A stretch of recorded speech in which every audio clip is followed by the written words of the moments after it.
앵커 브리핑 시작합니다.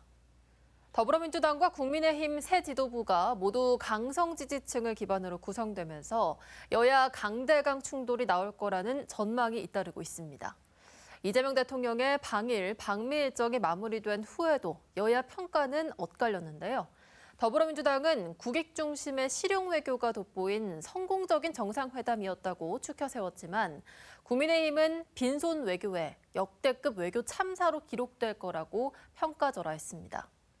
이 대통령의 지지율은 일본과 미국 순방 이후 반등했는데 지난달 29일 이 대통령의 국정 지지도가 59%로 집계됐다는 여론조사가 나왔습니다.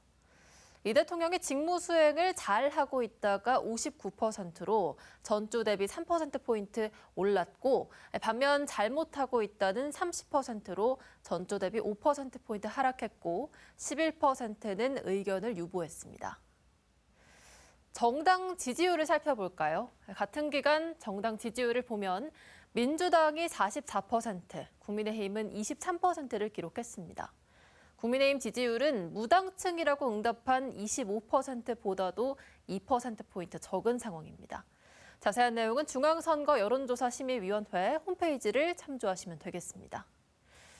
이런 가운데 민주당 정청래 대표와 국민의힘 장동혁 대표는 취임 직후부터 사람하고만 악수한다, 이재명 정부를 끌어내리겠다 설전을 벌여왔는데요. 정치권 안팎에서는 이번 9월 정기국회에서 사실상 전면전이 나올 거라는 분석이 지배적입니다. 민주당의 더 센 특검법과 검찰개혁, 상법 개정안 처리 등을 두고 여야 간 첨예한 대립이 예상되기 때문입니다. 이런 가운데 이 대통령이 제안한 한미 정상회담의 성과를 설명하기 위한 여야 대표 회동이 협치의 공간을 열 수 있을지 주목됩니다.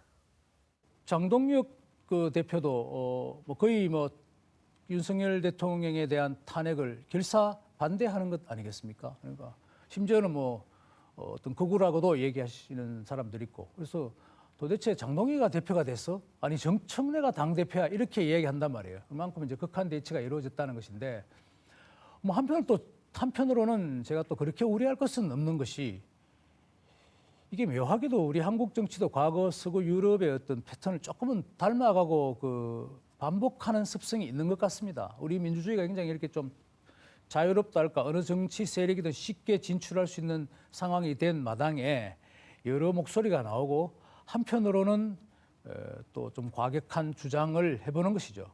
세월이 지나면 일본의 극우파나 극좌파처럼 다 그게 그냥 재미가 없어서 그냥 사그러들어요. 한편으로는.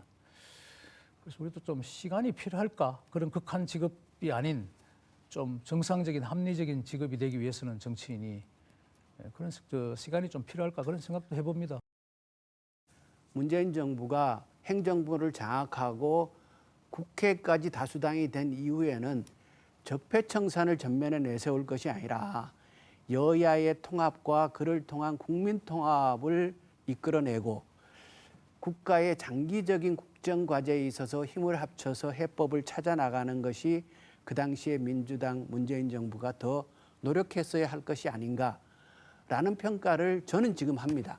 하는데 지금 정청래 대표가 국회의 거의 대부분을 차지하고 있으면서 그러면서 내란과의 전쟁, 저는 그것보다는 당대표는 웃으면서 야당과 대화하고 설득하고 합의를 이끌어내고 청산해야 할 내란은 사법부에 맡기는 것이 그것이 현명하지 않은가? 국민들도 그것을 원하고 있지 않는가? 이런 생각을 좀 하고 있습니다.